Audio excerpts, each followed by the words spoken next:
So Desiree, how long have we kind of known each other? And I say kind of because I think we've known of each other, Yeah. but not knew each other. Yeah. So what would you say? Gosh, I know my daughter was like a baby still. She was probably like 2, maybe 3 when I had kind of known of you. When my in-laws had their church and your tia, I think, right, Yeah. was they were using the building. So I had kind of known of you then. And then I didn't actually really get to know you until probably like 3 years ago. Yep. I would agree with that. So, Because I knew of you guys, but it was just really briefly. It was yeah. just like I knew names and I probably seen you like once or twice. Yeah. And I knew you guys did ministry Yeah, I at that would say the point. same thing, yeah. So from there, you started attending Passion like 3 years ago, Mhm. roughly, which you just gave your testimony Yes. yesterday, which was incredible. So maybe you'll share a little bit about that part of your testimony. But I kind of just want to just conversate about your journey in your faith. Mhm. And did you grow up in a Christian home? I kind of grew up in a Christian home. Okay, Um, explain the kind of. kind of. So my parents, said yes to Jesus when I was, like, 7. So Okay. I like, I remember when they didn't serve God, but I do remember too, like, after they did get saved, then we were always in church. Like, my dad really wanted to just always be there, so we always were there with him. So let's pause on that because maybe we can touch on this topic a little bit. So you said you saw, like, you noticed when you guys started going to church. Mhm. So do you remember life before your parents came to Christ? And was there a Yeah. difference? Yeah, I do remember, like, my parents when I was a small kid, I remember them smoking, I remember them drinking. There was some, like, domestic violence type things that I remember seeing even at, like, a super young age. I do remember seeing that stuff. So and I did see the change in my parents because, like, my mom had because of everything going on probably, she would go to church sometimes with her mom, and I don't know if my dad ever went at that time. He might not have for a very long time, and my mom would just go every now and then with her mom, which is my grandma. But my dad and I've only heard the story, but my dad had an experience with the Lord after something happened with him and my mom, and it really just radically changed his life, and he wanted to go to church, and so he started, and I think my dad is the kind of person, like, once he made that decision, he was all in with it, and so he was always there and always going, and he became a co-pastor of the church that we went to. Wow. So I had, like, kind of I don't know how long, like, because I was a kid, I didn't really pay attention like that, but I We don't remember keep s timelines. yeah, I can't keep those kind of timelines because it was so long ago, but I do remember seeing the change between, like, them before and then seeing the change after. And what do you think about like now, like when because you've been in ministry for a while, Mhm. whether it's bivocational, full time, but even in that, like, because I think about even how I grew up and I didn't grow up in a Christian home and there was such a difference. And I think about other people and I'm like, there's already dysfunction in the world, Yeah. but then I think there's more dysfunction when there's lack of consistency as a Christian in the home. Would you Yes. agree with that? I do. I Okay. agree with that because I believe that too, like, so now being a parent myself, I and also prior to well, not prior to, because I had my daughter, she was a baby, but being in youth ministry, like, you see the effects of what it does to kids when you're on Sunday, you're in church, and you're doing the church thing, but then through the week, you're not Yeah. staying consistent with that lifestyle and keeping up with, like, your relationship with God and spending time with him outside of just a Sunday. So, as a parent, like, that's affected the way that I see that. Like, I need to be doing those things because it's more important what my daughter sees at home Mm. than what she sees on Sundays when we're at church. And I think that can lead into the next thing where it's like, because we both did youth ministry at different phases, but we both were in it Yeah. at some point. But one thing that I did see too is I think sometimes even as parents, whether you're a Christian or not, I think that we don't really, I don't know if we don't realize how much our kids actually pay attention Yeah. to what we do. Yeah. And so I think we start with, and I don't know who said it. Somebody said it at our testimony night, but like little compromises turn into like full compromises or something along those lines. Yeah. And I feel like sometimes as parents and even as Christian parents, sometimes we bend, and not because we want to, but it's kind of like emotional tugs happen with our kids. Yeah. And so going back to youth ministry with that, and what I was saying with that is that in youth ministry, what I would see is I would see these students that we would have. And then I think one night we did like, hey, just write any questions you have about God. And I had a student write, why does my dad come to church and watch pornography at home? Oh, wow. And that, like, opened my eyes. I still had a baby, and it just made me think, like, this is a student whose parents come faithfully, Mhm. and they're not even realizing that their child, like, sees all these things. And so Yeah. what have you, been able to, like, implement in your home? Because you like to stay consistent in your faith, even in the moments where we're like, "We're done, we're throwing in the towel," Yeah. because we have those moments. Yeah, we do. So what have you implemented, you and your husband Isaac, like, with your daughter?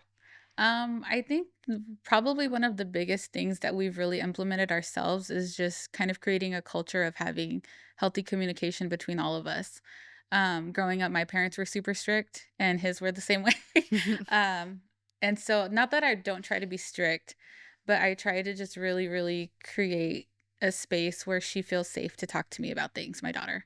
Um, and even if like some of those things are just like, you know what, like I'm not feeling it, and thankfully, like, that's worked for us. There was a very long time where it was hard to do that Mm, because she didn't feel safe mm, sharing some things, and so I had to really, really just, like, work with her to know, like, "Hey, you can really tell me anything."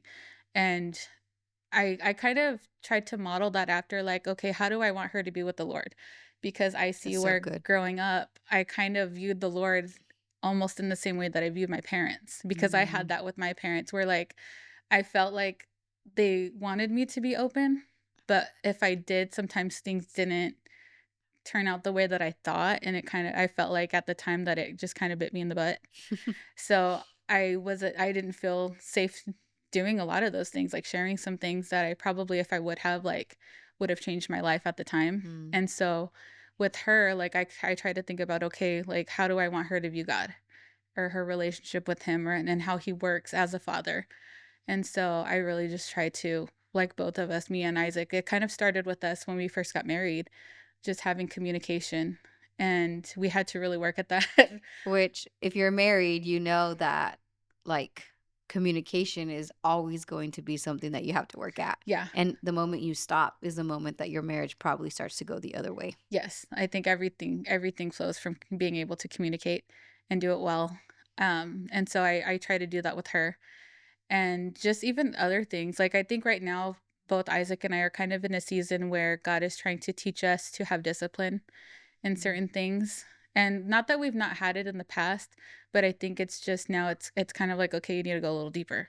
yeah, like And a so, different level of discipline. yeah.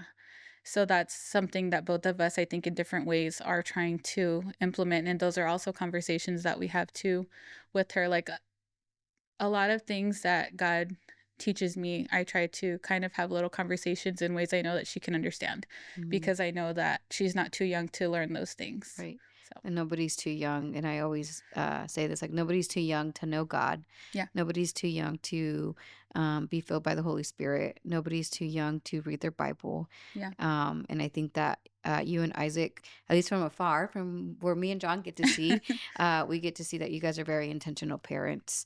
And we admire that because you guys are a lot of years ahead of us in parenting. Yeah. You have a freshman now, Exactly. Yeah. and so now you're gonna be navigating some new territory. Mhm. But I just wanna commend both you and Isaac, Thank you. publicly because, you guys are very intentional with your daughter. And you can see the growth that she's had just even the past 3 years that I've known you guys. Yeah. I can see that. I can see, your intentionality. I can see how Isaac fathers, how you mother, and, what I love about you, Desiree, is that you go to the Lord for everything. Yeah. I have And to. yeah, I yeah. have to. And you are so, slow to make decisions, and I think that that's really wise. Yeah. Yeah, that thank you. I really try to do that, and she knows that. Like, that's something she knows. There's times where we've had conversations where I've had to say, "You know what? Like, I think we need to just kind of take a minute because I don't wanna say something that I'm gonna regret saying or, like, in a way that I regret saying in a tone I have like, I've learned with her, and I've had to learn her, but she's very in tune to, like, tone when I talk to her.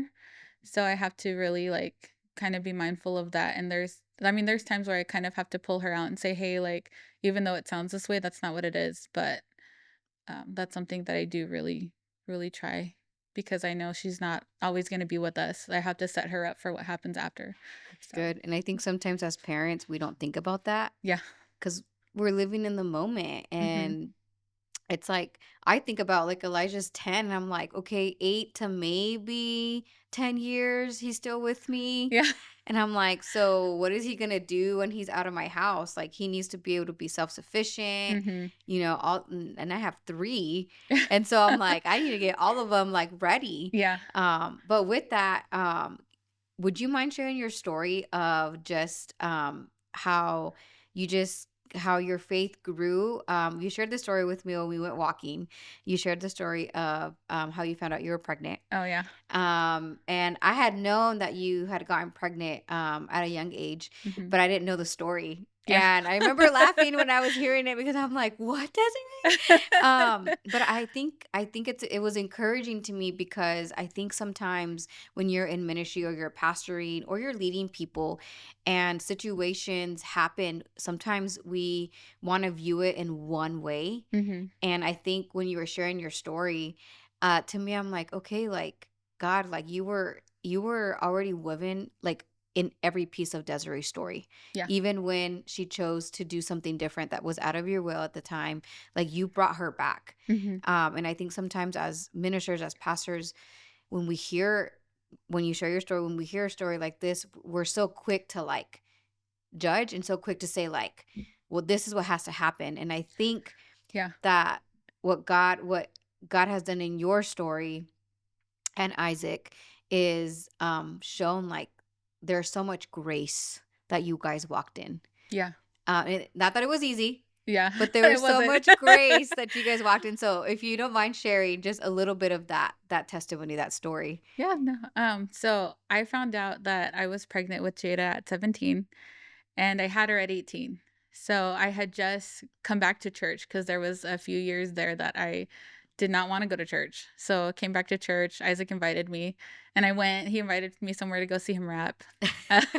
So I went, and then I ended up just going to church with at his parents' church all the time, and Were you going for Isaac or were uh, you going for at yourself? first I was going for Isaac, but at the time, like, spending so many years not serving God, the whole time so that's kind of when I went through, like, where I dabbled in drinking, and I had to make myself do those things because I knew it was wrong, and, like, I remember having drinks at public places and, like, pouring out a little bit to make it look like I was drinking it Hmm. because I really wasn't, I knew I wasn't supposed to be. So by the time I met Isaac and he invited me, it was fairly easy for me to come back to Jesus because I already knew Yeah. that I needed to.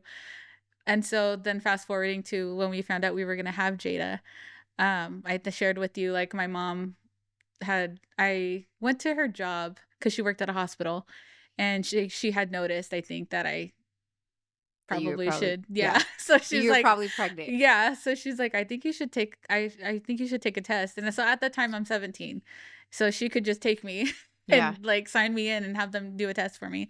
So that's what happened, and she left me by myself, like, she basically signed me in, and she was at work, so she's like, "I'm gonna go back to work." So I was there by myself, and they came back and they told me that I was pregnant. And I had to walk, I remember, from where I was to where my mom was, her office, and I remember just kinda like I don't know if I was running because I felt like I probably was running because I was so scared, I was just like and so the other thing too is that in my family, teen pregnancy was very common, Okay. and it was common at a younger age than Mm. 17, and I think a lot of my family thought that I was probably the one that was not going to be pregnant at a young age. So I had already felt kind of shameful. I felt scared. But I remember running to my mom's office and I told her. and her reaction kinda threw me off a little bit because she was, like, happy, Mhm. and I wanted to cry so bad.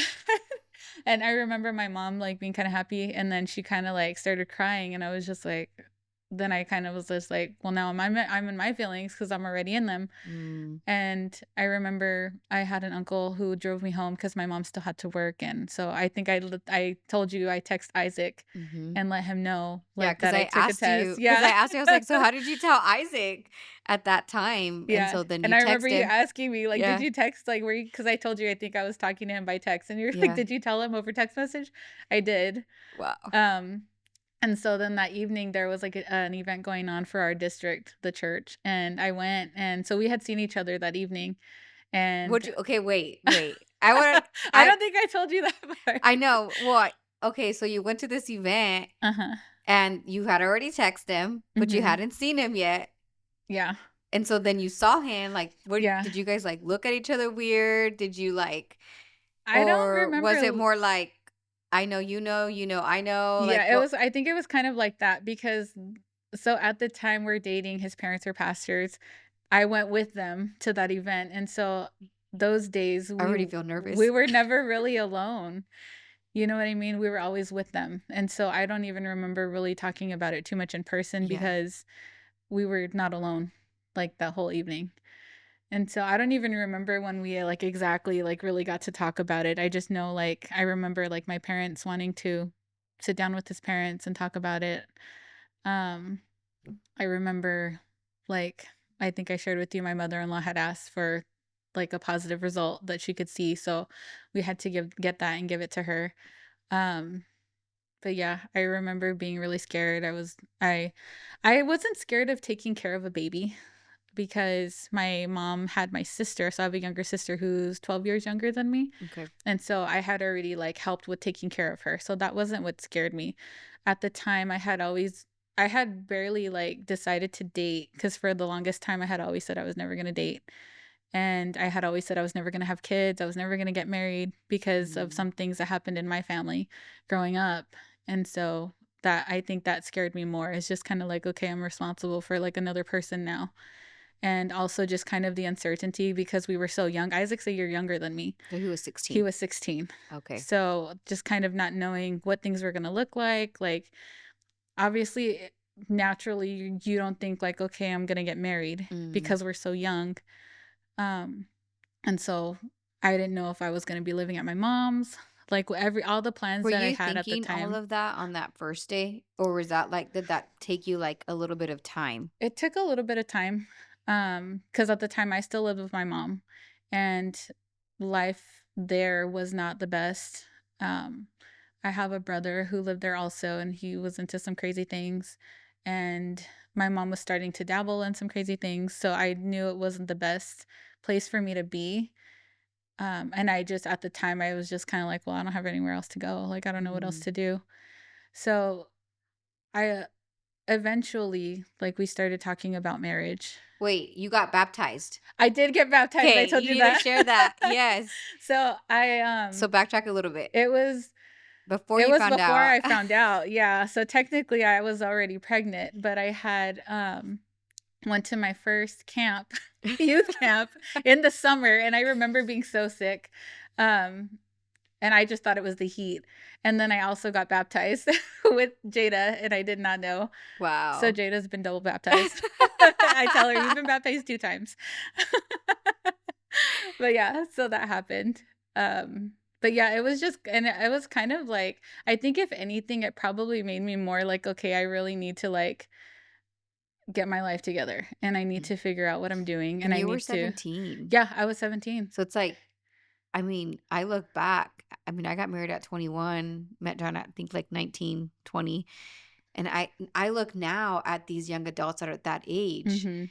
and I'm just like, we were young. Yeah. Like, we didn't know what we were doing, and we thought we probably did. Yeah. And I think about you, like 17, like 17-year-olds now, like, I look at them and I'm like, "You still need help with a whole bunch of stuff," you know? Yeah. And I know the generations have changed, Yeah. but I just think like 17, and just the thought, like, the fear you probably had too, Mhm. and like a lot of the, like you said, you had a lot of unknowns. Yeah. So then fast forward a little bit, did you and Isaac move in together, or like what happened after that? Because Eventually Christian, well, yeah, Christian home on one side. Was your house still a Christian home at that time? half and half. Half and half. So my Okay. parents weren't together at that time anymore. Okay. My dad was, but my mom was not. Okay. And so, eventually, like, Isaac's parents kind of brought up getting married, and we were so by that time, I had turned 18. Isaac was 17, but they were okay with, like, signing papers for him to be able to get married, and so they kind of presented it to us like, "Hey, if you guys wanna live together, like, you guys should probably get married." So that's what we did. So this could be a controversial question, Yes. but would you have gotten married, like, if you had to redo it? Not that you wouldn't want Isaac, that's not what I'm Yeah. saying. But like, would you have made that decision at that moment to get married that young still? I don't know. Okay. I don't think so. I Okay. I know, like, so before this, like, of course, we were dating, so we had talked about, like, "Oh, yeah, we're gonna get married," and stuff like that. We had already talked about those things. Mm-hmm. So when they presented it to us, it was kinda just like, "Well, we've talked about it," you know what I mean? So let's just do it. What I don't know is, and I think I've shared this with you in the past, I don't know if, like, my daughter were in that situation, if I would advise the same thing. I know, like, it would depend on, like, what the circumstances was and who it was and stuff like, that all makes a difference, but I don't know if I would, not that I didn't wanna marry Isaac, you know what I Right. mean? And we've been married 14 years now, so Yeah. it's not even a question, but I don't know. I Yeah. don't know if I think that I would have chosen to do it myself, and so I Did it feel remember more like a ultimatum? Like, hey, like, you guys did this. This is wrong. This is sinful, yeah, right? The baby, obviously not the baby, but like the action of it. yeah. Um, did it feel more like, okay, like, because you guys messed up, like you're gonna have to do this? Did it At kind the of feel like that a at the little bit? time it did. Yeah. There was I think there was I guess that's the other part of, like, being pregnant at that age is that a lot of things felt like that's kind of what they were. It's just kinda like, "Well, you have a baby now, so this is what has to happen," or, like, you were, because I was actively, like, participating in, like, some of the youth Okay. type ministry things, just kind of getting started in it, and I remember, like, "Okay, well, you can't do that now because you're pregnant." So there was times where, like, I would be there and I'd have to kind of sit on the side and just watch everybody else do, and just because, like, well, yeah, you can't, you got pregnant. Mm. Um, or I remember, like, and a lot of conversations would go that way. Like, Isaac would always tell me, like, when people would have conversations with him, well, like, you gotta marry her, right? Like, a lot of older men in the church that he knew, not in that specific church, Yeah. but just in general. And I don't think that people, and I'm talking in the Christian realm Mhm. because obviously secular, it's completely different. But Yeah. I don't think people mean, like, when they say the things, like, to be harmful. Yeah. But I also think it could be a little bit insensitive because they might not know the situation. Yeah. I And agree. I think the church as a whole, the big C, has come a long way. Mhm. Not that we're saying that sex before marriage is okay, because I'm not saying that. Yeah. And I think you know that too. Um, but I do think that sin is sin, and sin still happens, and the church Yeah.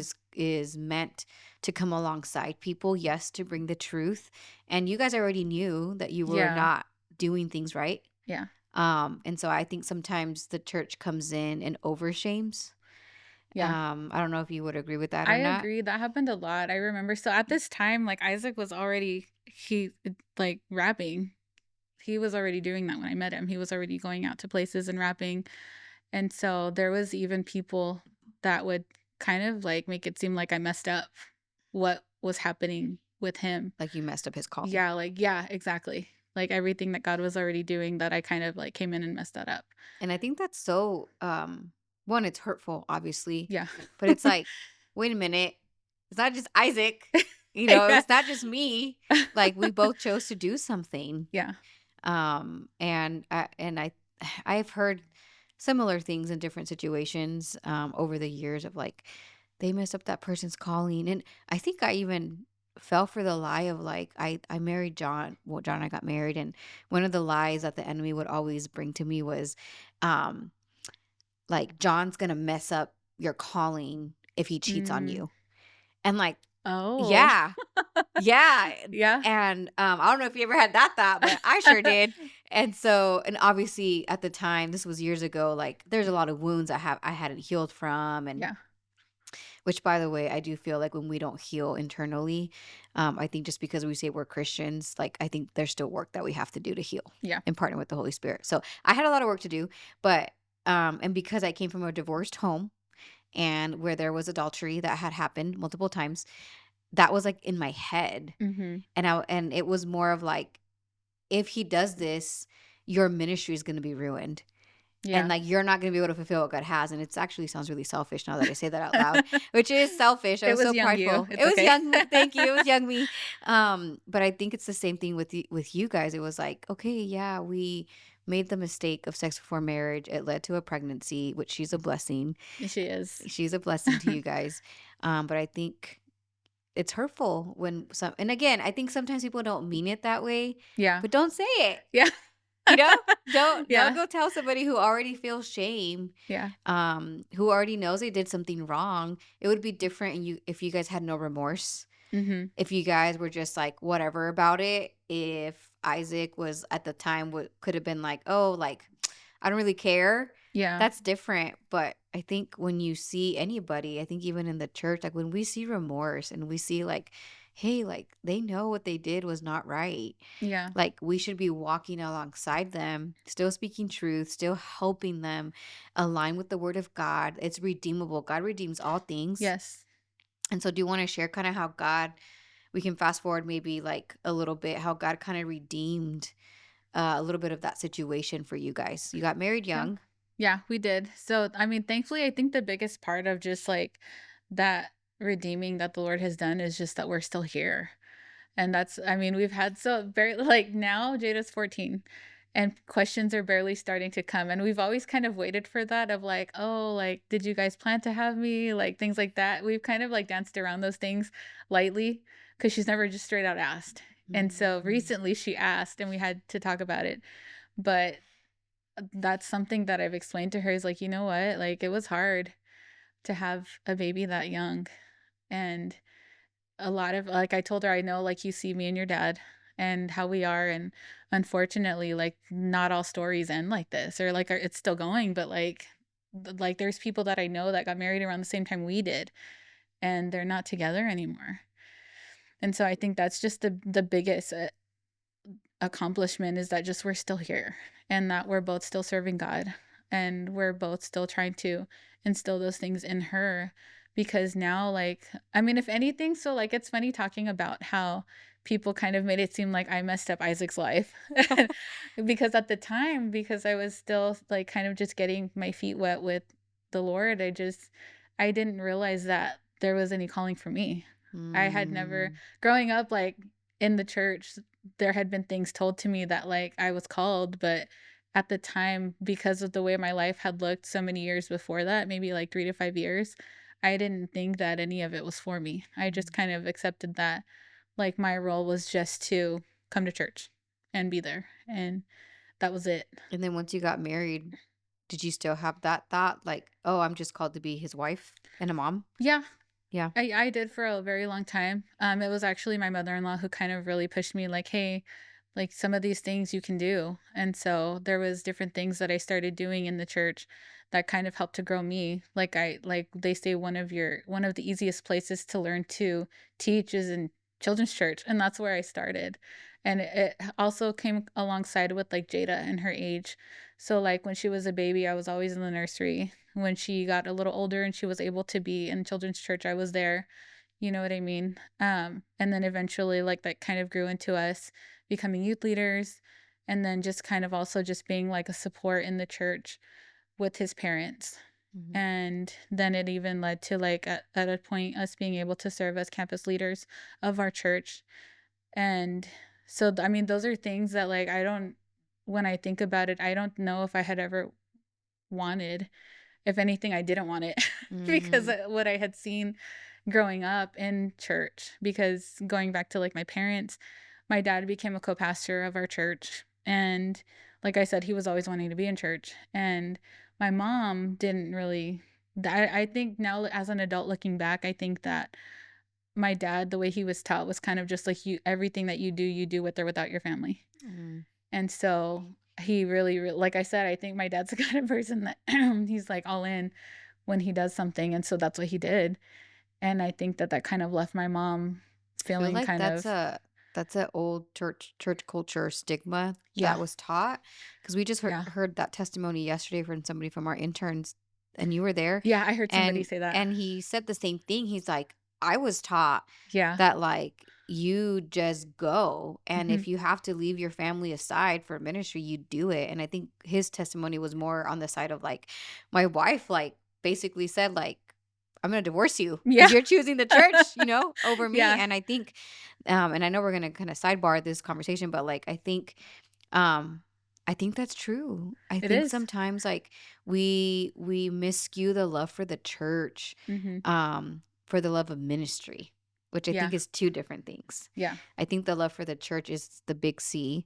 I think the love for ministry, it's okay to love it. I love doing ministry. I love doing what I do, but it cannot bring me value, Yeah. and it cannot triumph over my family. Hmm. Um, and so, but I do remember growing up in that church culture where it's like, you just serve. Yeah. If you're gonna be here for 6 hours, you're gonna be here for 6 hours.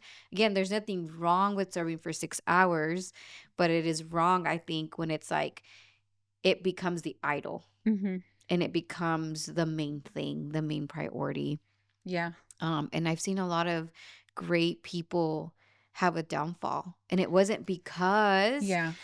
they committed adultery or anything like that. It was because their love for ministry was greater than their love for their family. Hmm. And at some point, it reversed the role. And I think, um, and you know me, like, I'm really big with being intentional with time, Yeah. boundaries, and I think it's because I didn't learn that. Yeah. I didn't learn that, and at one point, like, John was like, "Man, I'm getting the crumbs of you." And I was so, like, immature, but I was like, "What? I do this, I do that." And it's like, I had to, like, really humble myself before the Lord, and the Holy Spirit's like, "Yeah, Hmm. why is he getting your crumbs?" And I know we're going to a different topic, but I'm Yeah. like, in marriage, like, I think sometimes we do that for those of us who love Jesus with all of our hearts, Yeah. which means we love his church. If you love Jesus, you love his church, which means for some of us, we love to serve. And then in that, for some of us, we go into ministry. Yeah. And I think that sometimes the enemy uses the love for Jesus and love for the church to skew our priorities at home. Yeah.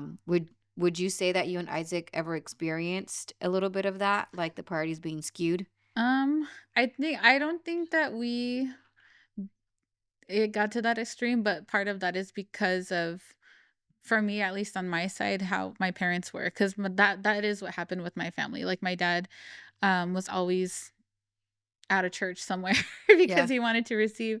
And so what my mom, like as an adult now, like what my mom used to say is like, I wanted him to get saved, but I didn't want to be a pastor's wife. Mm. Um, because in the way that they're taught now, because my mom, so unfortunately, like after all of everything that happened with my parents, my mom left the church and she has not been back since then.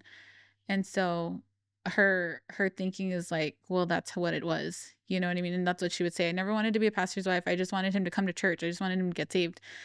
And but like between the two of them, like my mom had ended up committing adultery. And so my parents split up.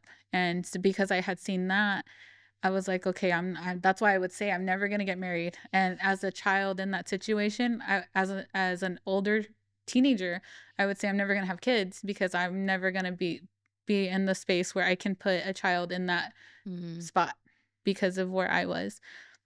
And so with me and Isaac, when we got married, one of the first things I was like, no, we have to talk. Cause so like the way that things happened with my parents, what it came down to, at least from what I knew, when they actually finally like really, really just called it quits, what it had to do with like miscommunication.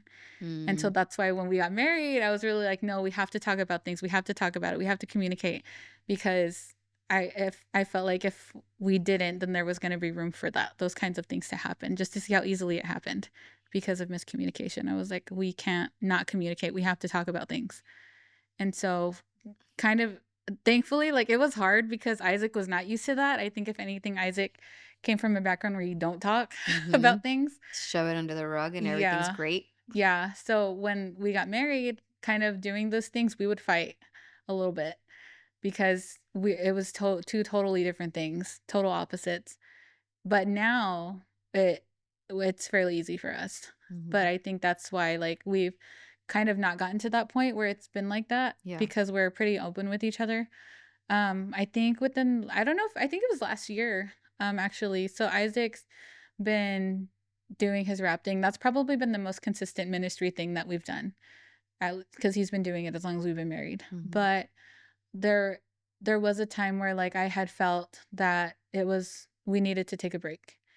And I remember when I think I mentioned it to you Mhm. when I first I remember, and I told Isaac this. I remember when I mentioned it to you, I was almost scared because in the past, like, different things like that, like, we were not allowed to take breaks.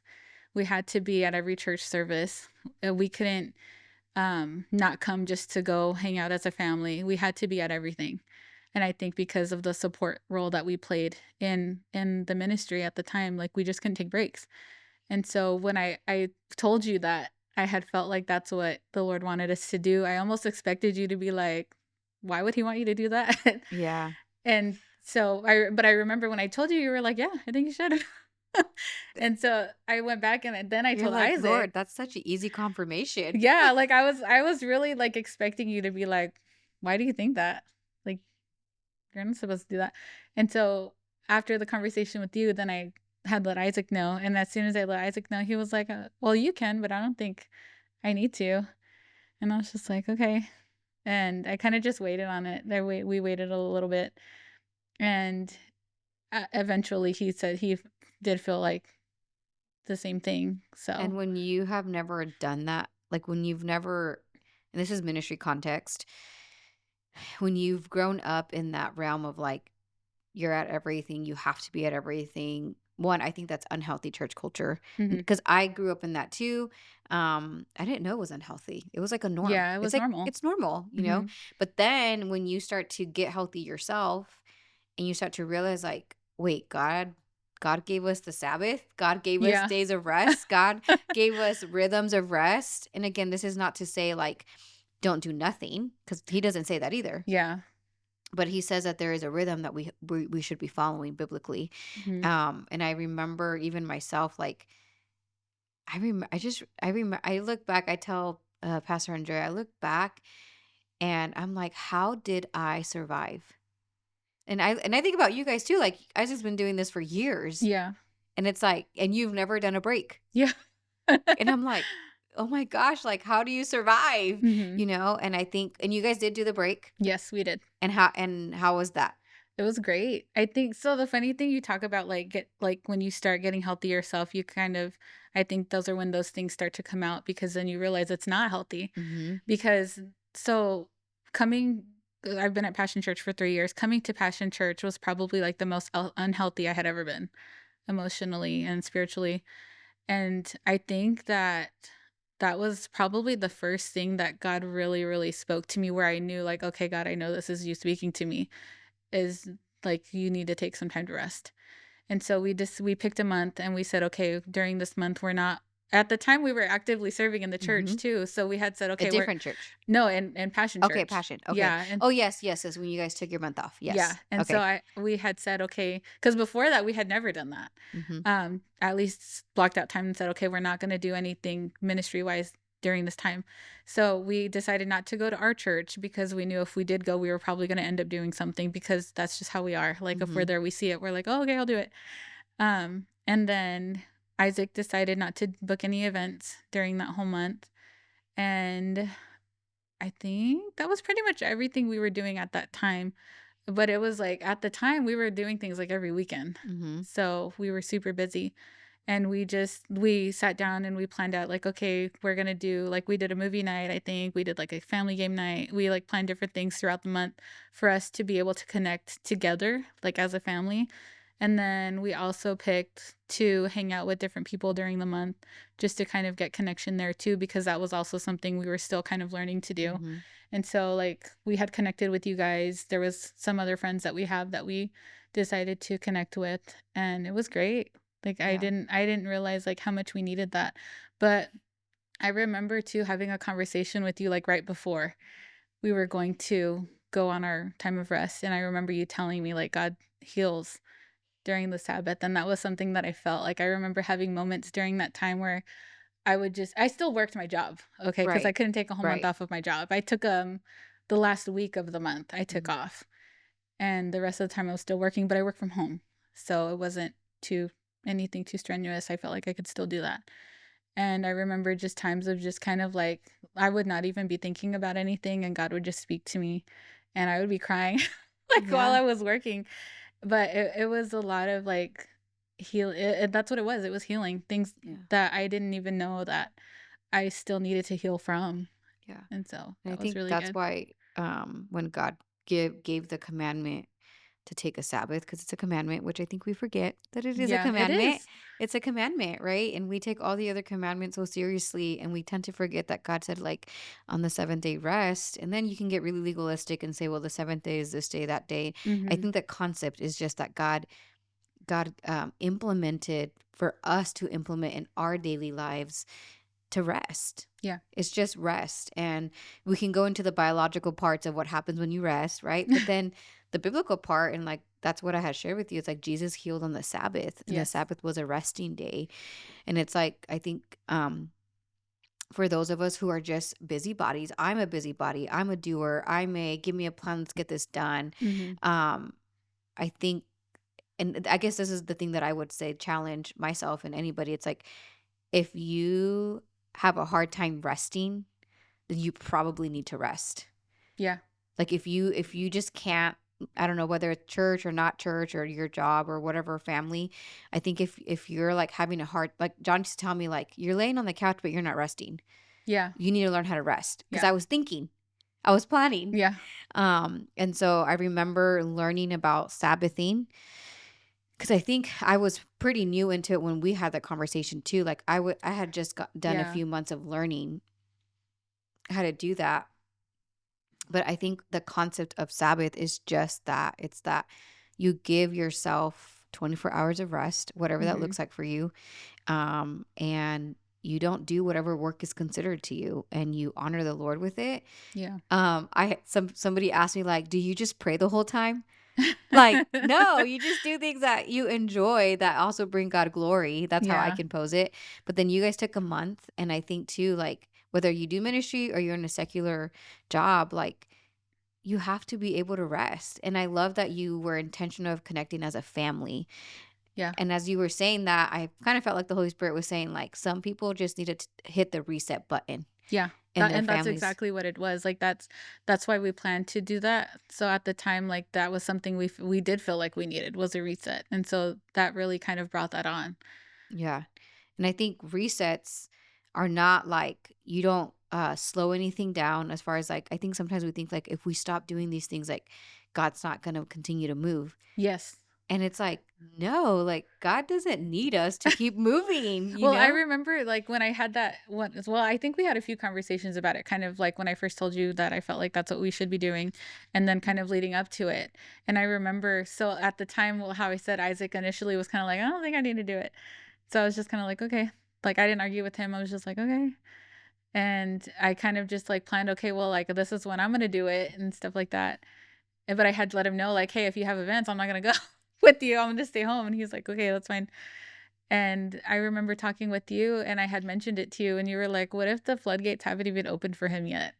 Like, what if this is part of, like, trusting the Lord?" Because at the time, I think the thinking was almost like, "Okay, well, if I take a month off, maybe people won't call me I'll anymore." lose momentum. Yeah, and so I had told him about it. I was like, "Well, I was talking to Pastor Brandy, and this is kind of what she shared with me," and I was like, "It's true, though." And he agreed with it. I think that was really what just like, "You know what? I think that you're right." And so that's exactly what happened though. Like I feel like and so something that he kind of was saying at the time too is, like, how a pastor talks about tithing, like, God can do more with Your what we 90, give him. yeah. Yeah, and so that's kind of the same thing that we were thinking with that is like, okay, God can do more. If we take off this month, God can do more with the rest of the months than we could have in the whole year. And so as soon as we came back, like and the other thing we did too was to get off of social media. So all of that coming back, um, I think the rest of the year was probably like the busiest that he had had. And a lot of the moments were just moments that we knew, like, because you kind of go, like, you go to these events and sometimes like, okay, God had me here. And sometimes it's kind of like, oh, I don't know. Like, I don't know. Especially me, I think because that's how I think of things. Like, I'm really just like, okay, Lord, like, where do you want us? Yeah. And so, like, there's times where like we go places, and sometimes I'll ask him, like, hey, do you think like that's, do you think God wanted us there? And so, like, we talk about those things. But like the rest of that year, that was probably the most that I had seen. Like every single thing that we did was like, okay, like I know God wanted us here. And Yeah. not only that, like it was the most probably where like not only was Isaac doing a lot and like moving in new ways, but like I was also learning to step into new things too. And so that was kind of cool. And I think that's kind of where I want to end with is when you guys started coming to Passion 3 years ago. Um the Lord, I would say, had you guys in a transitional season of like Hmm. just really navigating, like you guys hearing from him, like what do you want? Yeah. I remember when you guys first came to visit, like the first time, because John was like really excited. And but he made such a wise comment to me. And he's like, babe, he goes, I know the giftings and talents that they bring. He goes, but they don't need to use them right now.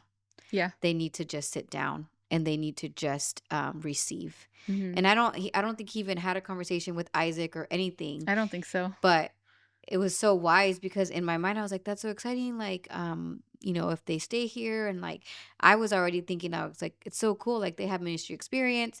And John's like, no, like that's not what they need right now. And I remember, and I think John, my husband John, one of the things that he's so like, I guess he admired was that you guys didn't come in seeking anything. Yeah. You guys literally were actually not seeking nothing. You guys were just Yeah, we like, really we're in would. the background, nobody knows us. And I think you guys waited like a little bit over a year Yeah. before you guys even decided to even do anything. And I think Hmm. even that in itself was like a moment of you guys hitting reset buttons for you guys in Yeah. ministry and just really settling in and saying, okay, Lord, like, yes, we've done ministry all of our lives, but this is not the season for it. It was a season of healing, of Yeah. really getting filled, realignment, I think, Yeah. a I would lot of agree with that. realignment. But then now, fast forward 3 years, and you're serving, Hmm. you lead teams at Passion. Yeah. You've been doing things that you've never done before either, Yeah. right? Yeah. Isaac is now working at Passion as well. Hmm. And he's using his gifts of like Yeah. videoing, creative, and all of that. And you guys still get to do your side ministry. Yeah. And so I think it's just beautiful of how when I think, and I don't know if this is just the theme of our conversation today, but just the theme of like learning to pause, learning to reflect, learning to trust God by giving up a month, Yeah. and even learning to trust God in being rooted somewhere different. Yeah. Do you want to speak a little bit into those things? Yeah, I mean, I think like I shared, before coming to Passion was like the worst condition I had ever been in, and I felt it. I think that was the big thing too, like coming up to like the months before we went to Passion, so much had happened.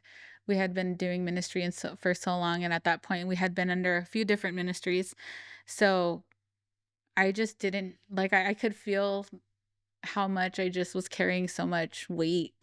And it was probably the first time that I had really entertained, like, okay, what if I just don't? Like we had talked about at the time we were attending a church in Phoenix. We loved that church. But had done it before. And we kind of knew like, okay, we should probably find somewhere close to home if we're gonna look for somewhere to like plant because it was a lot the last time we did it. And so Passion was one of the first places that we kind of thought to go. And it's kind of funny because like people in our immediate circle, If anything, had advised us not to go to Passion. There was a couple people that didn't even like that we went there, but it ended up just being the place for us. Mhm. But I remember being so just like a mess. Like my mind was a mess. My emotions were everywhere. But going, I think that's why we went not expecting anything. So like that was kind of my heart going in. And I think Isaac's was more just like he wasn't sure. Mm. And so that's why when we came, we were like, okay, we're not going to do anything right away. If anything, that's how I felt. Is like, I just need to, I was borderline like, okay, I don't even know if I want to do this anymore. Mm. So I came in and I had shared last night Mhm. that one of the first series that was being preached was the Healthy Soul series. And I Mhm. was just like, the timing, like that has to be God because I didn't even know that that's what I needed. Mm. But I just decided to really just kind of do things different. I felt like God was teaching and I think about it now, the things that I feel like God is still kind of growing in me are things that he started when we went to Passion because I was Mm. kind of just reflecting about it and one of the first things that he asked me to do was take notes. I had never done that before in the past. Mm. And it was like a small thing, and so I was just like, "You know what? Like, I feel like this is what God wants me to do, so I'm gonna do it." So I did, but I see where, like, that kind of leads to, like, the discipline, Mhm. and just even just hearing him and being obedient to what he asks, like, there's so many things. I joined a life group. That was scary for me because I'm not at the time like, I'm good at connecting with people, but I'm not good at, like, putting myself in spaces where, like, that's what I know I'm trying to do. I feel like if I Yeah. know I'm trying to do that, then, like, it's weird for me. Mhm. And I decided to do a life group, and I there was some people in the church that we knew, like, a lot of people we didn't, but at the time, there was a few people here and there that we knew, and so I had almost had the thought, like, "Hey, maybe I should reach out and see what they're doing and maybe do it with them." And when I finally sat down to look at them, I was like, "You know what? I was like, "I'm not gonna do it. I'm gonna do it because I want to receive." And so I chose one when I didn't know anybody. So that was kind of stretching for me, but all of these things, like, kind of pushing myself to do things that I had never done before is what I feel like brought the healing. Like, something that I Mm. shared last night when I shared my testimony was that I feel like with every act of just obedience and every act of surrender, my healing came through that. Mm. And that's still where it's coming through. I feel like now, if anything, like, I feel a lot better than I did. But even now, like, we read The Bait of Satan, and that still brought out things that I was like, "Ah," and I kinda Another know. layer, Lord, Yeah, another I'm layer. just like, "Okay." And I text you because there Yeah. was one chapter that I read, and I was just crying, like, I was crying while I was reading it, and I was just like, I didn't even know, like, I was still holding that. And so now, like, it's cool to see where God has us because Well, there was you guys are healthier. yeah. You're And, like, you healthier. can see it. So, like, even with Jada, like, it's affected her, and we see that. Like, we were Mhm. talking this morning, I dropped her off for her freshman first day, and we were talking, and I was like, I feel like now too, we can also recognize, like, what God is doing in her. Mhm. So it didn't just affect us, it affected Yeah. her. Yeah, and it's not that and this because we're talking about Passion Church, but it's not that the church is perfect. Mhm. You didn't walk into a perfect church, Yeah. but you guys did walk into a church that's walking in health. Mhm. We don't always get it right, but the heartbeat of the church is to have healthy spiritual leaders, Yeah. and I think that that takes time. I think that it doesn't happen overnight, and I think that if as Christians, we should be aware of our soul. We should be aware of your souls, your will, your mind, your emotions. And so, like, Yeah. if they're causing havoc, something's not aligned. Yeah. Something needs to be fixed, or something needs to be exposed to the Holy Spirit so then He can show us how to fix it. Yeah. Um, and so I think a lot of the times we go to churches and we get the we get the feels Mhm. during the worship set, and then we leave and we think that's enough. Yeah. And it's not that's bad. It's like that's a piece of what the Holy Spirit wants us to feel so that we can be encouraged to do the other hard work. which Yeah. happens outside of a Sunday, Yeah. which does happen in community. It does happen in reevaluating, where is your family? Mhm. Where am I? Am I coasting as a Christian? Am I coasting in ministry? Do I even like it? Or am I just checking off boxes? And I think we have to be willing I'm gonna go back to marriage. It's like you have to be willing to have the hard conversations with your spouse. You have to be willing to have the hard conversation with yourself. Yeah. And that's kind of I think that's where all of that started for me because at the time it was like, "Okay, God, like, I know this is where I'm at. I'm a mess. And I know that this cannot possibly be like what you've called me to live in the rest of my life." Mm, And so it kind of started with that. And I think that eventually, like, the more that I healed, it kind of just produced a desire to just like, okay, God, like after doing those things, like kind of hearing those small things of like, okay, I want you to do this. Like, okay, I'm going to do it. I don't know what it's for or like why you're having me do it. I'm going to do it anyways.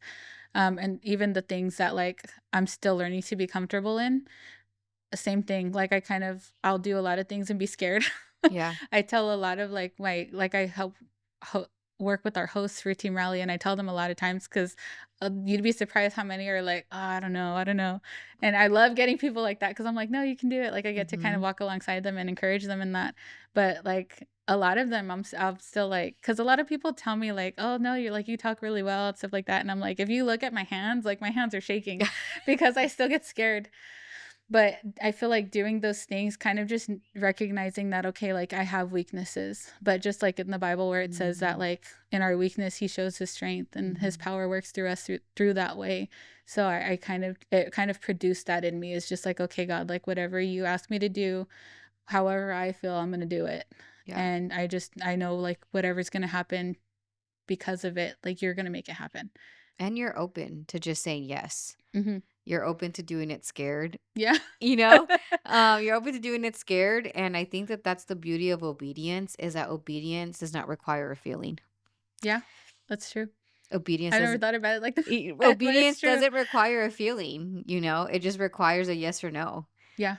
And I think that if we look at it that way, then I think we would have more people in the Christian realm willing to obey what the Holy Spirit's saying. Mhm. Yes, fear is a thing. Yes, like courage and all these things. But Yeah. at the end of the day, it's like, is our heart, is my heart postured to just obey Him? Yeah. And if it is, I'm going to join the life group. Yeah. I'm going to serve on a team. I'm going to have the hard conversations with my daughter, with my spouse. Um, because church is not a side thing. It is encapsulated in all that we do. Jesus Mhm. is in all that we do. So it's like if he's asking you to be obedient in a church setting, he's probably going to ask you to be obedient in your home. Yeah. And so I think Yeah, that that's good. those things they all have to coexist. We cannot separate them. Yeah. And I think a lot of the times that's kind of where we mess up. We separate it. Yeah. I And then agree. and we're It all works wondering, together. yeah, we're wondering why like my home life is chaotic, but my Sundays feel really great. Yeah. It's like, well, you have to put it together. What you choose to do at home will eventually affect what you're doing on a Sunday or your relationship with Christ. Mhm. Um, Vice versa. Yeah. Your relationship with Jesus is not just a Sunday thing. It's a everyday. And an act of obedience happens on a daily basis. Yeah. And so, but I'm glad that you got to be on this pod. Yeah. I'm I think excited. we talked about like so many Yeah, I things: think we hit a lot of parenting, different topics. pregnancy, ministry, marriage. But I'm excited for you, Desiree. Thank I you. love watching you grow, and I just love watching you come out of your shell. And I love when you do team rally. But I just love that that your calling was not wasted, Yeah. and that those lies that you heard back then, that you messed up somebody's calling, was definitely a lie. But I think now you're starting to see what God has for you. Yeah. And I want to say this, that we have callings before we're married. And Yes. so like it's never after we're married that we receive our calling. And so you already had it. God had his hand on you Mhm. from way before time, Yeah. and he finds it pleasing to him that you serve him the way that you do. So Thank thank you. you for being on this podcast. Yeah.